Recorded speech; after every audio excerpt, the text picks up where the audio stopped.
Welcome back to the Red Stool. And today we're going to be talking about My Hero Academia, chapter 301, The Wrong Way to Put Out a Fire. And as we all know, Endeavor had an arranged quirk marriage with Ri. But in the chapter, we find out that her family's name is Himura. And they used to be a prominent family in society, but over time that changed. And with Endeavor wanting to marry their daughter, we find out that this is their chance to regain that status in society.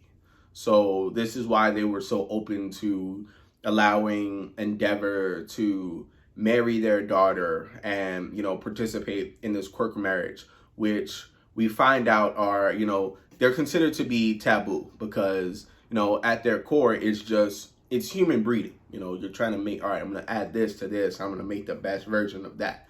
It's very low end human breeding. It's like basically you're taking both of your genetics and it's like you're putting it into a slot machine, hoping you hit sevens. And in spite of all of that, she still agrees to marry Endeavor. And of course, they have their first son, Toya. And after a few years of training, he gets, this is when Endeavor tells him that, I want you to become the #1 hero and train, I want you to beat All Might, you're going to be the next greatest hero. And this is where we see Endeavor's close bond with Toya, beginning to be made. He's his first son. He's going to be the one that surpasses All Might. And he even has a stronger quirk than mine. His flames are way stronger than mine's, even at this young age.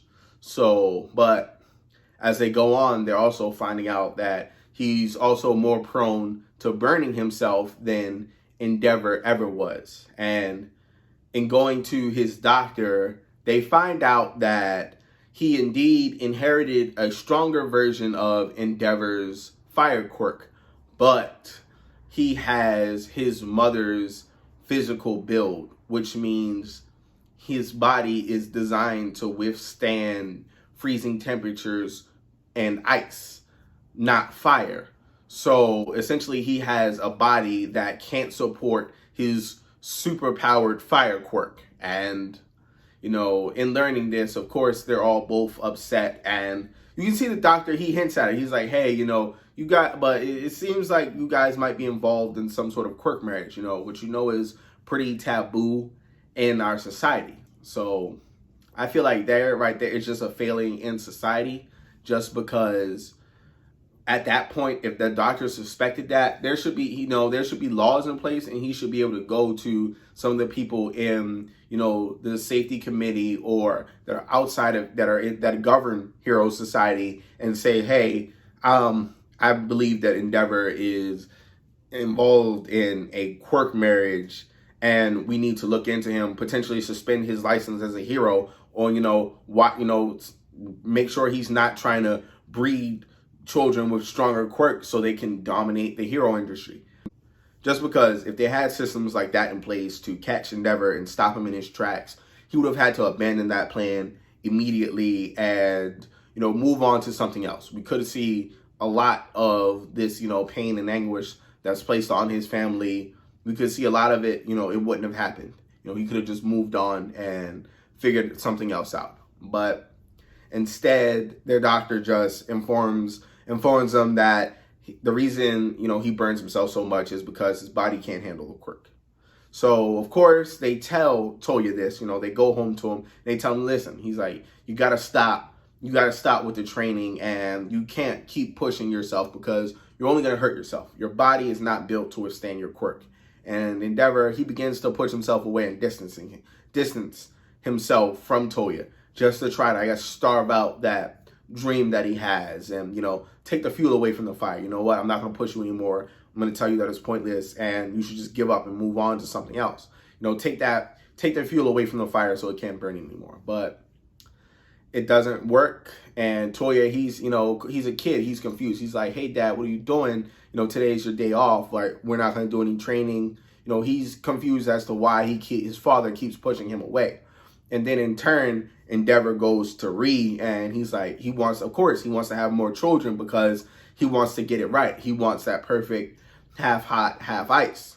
And of course, Reed, she doesn't want to just keep having children now because she knows, she's like, hey, Toya knows, he's getting older. He knows now that, you're having kids because you want them to surpass All Might and you're trying to get that perfect quirk. So if we keep having kids, we have another child, what type of message is that going to send to him?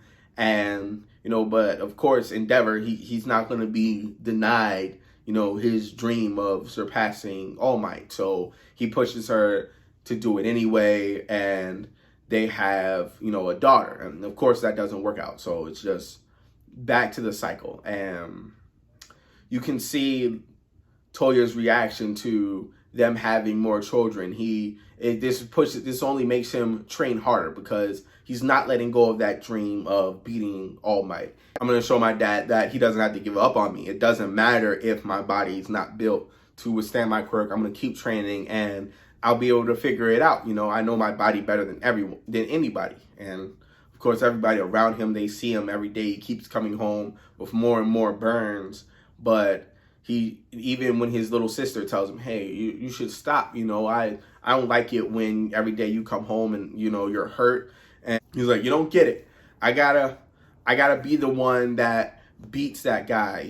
Dad, he told me this, he put this fire under me. So no, he's doomed. He's been doomed to fail from the start just because of how he's made up. And then, this builds up until finally you have Todoroki. He's born. And everybody, they're just reaction to it. Endeavor, he's finally, yes, all right, finally, I hit sevens. I won. I got the perfect half cold, half hot quirk.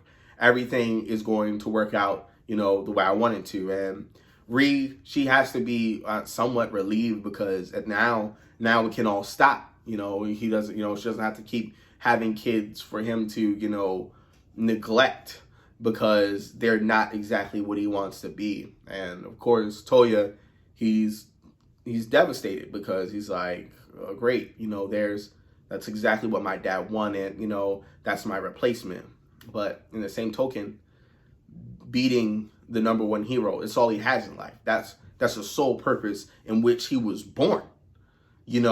So he can't let that go. And of course, he's back to training even harder. He's like, I'm going to show you, Dad, I can do it too. Even if he can do it, so can I. This is all I got.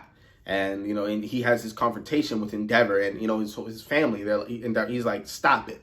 Like, every day I come home, you're more burnt up than before. Why won't you stop? There's more to life than, just being a hero. Why can't you just go to school and make friends or do other things?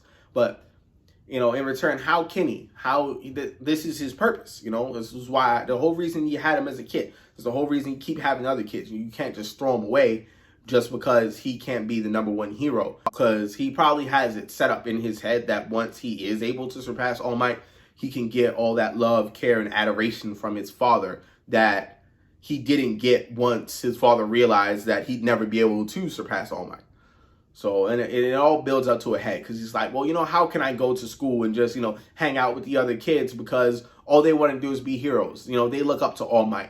And all my life, I've been, competing, trying to get better and beat this guy. How can I, fit in with all these other kids that look up to him and want to be just like him? And then in turn, I come home to you and, you're a hero, but, look at what you do at home. You abandon me and you just keep having kids to beat another hero because you can't.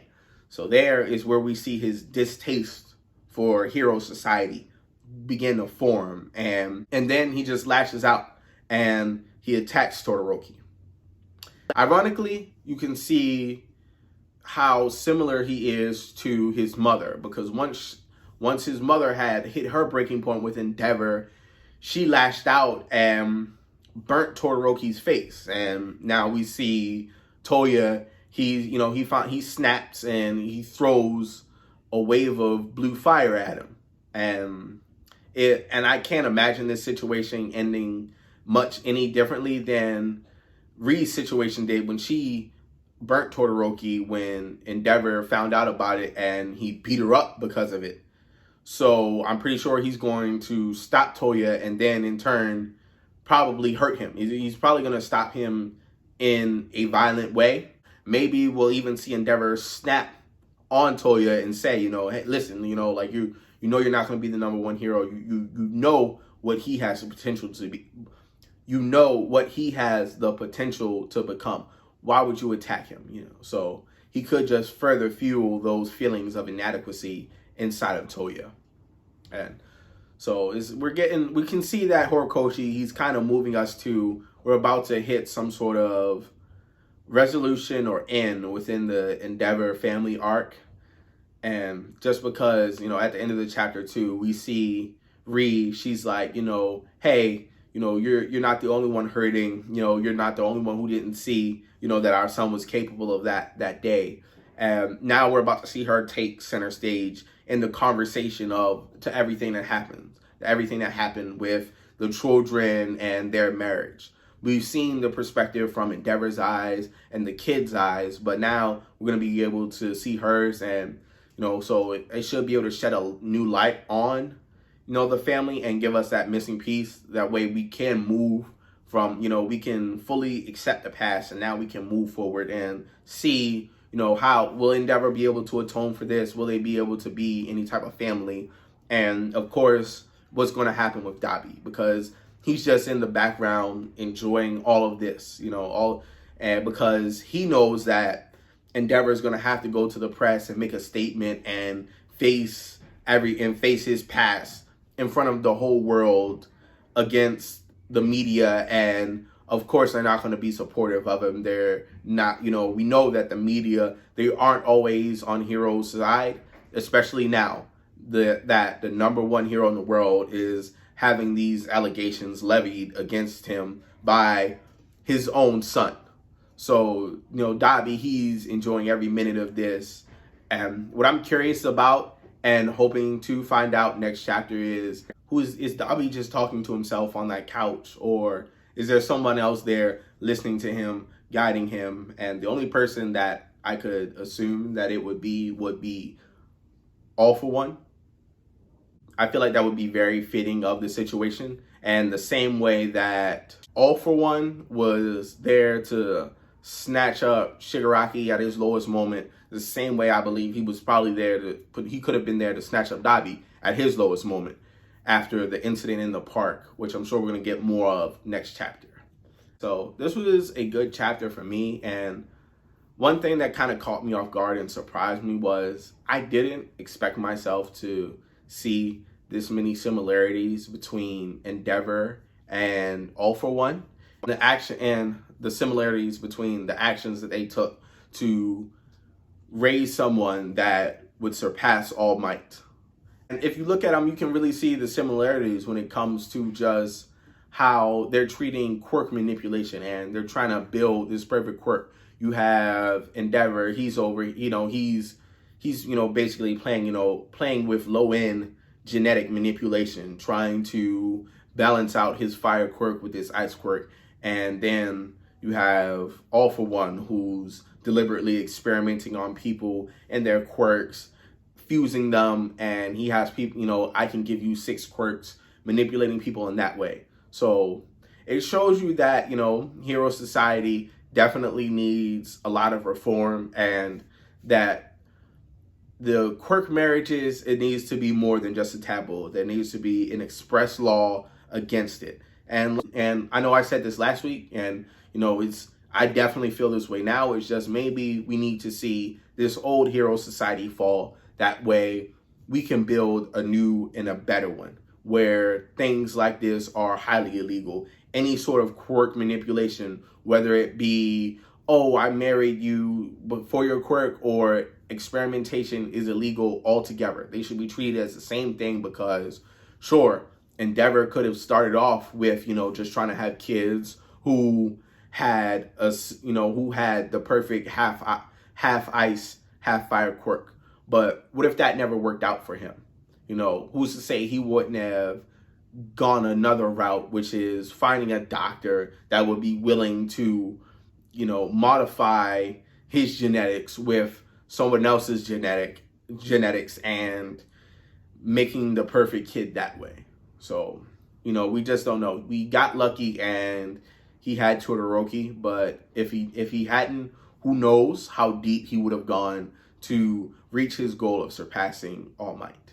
But, you know, it's another good chapter. Definitely let me know what you guys think in the comments below. What are your theories? Do you agree with my theories? Am I off? You know, so I'll be adding a link in the description to my video where I spoke about Endeavor's family in case you want to see me dive deeper on the entire family and this abusive arc that they've gone through and their road to healing. So that'll be down in the description. I'm gonna see you guys later. Peace.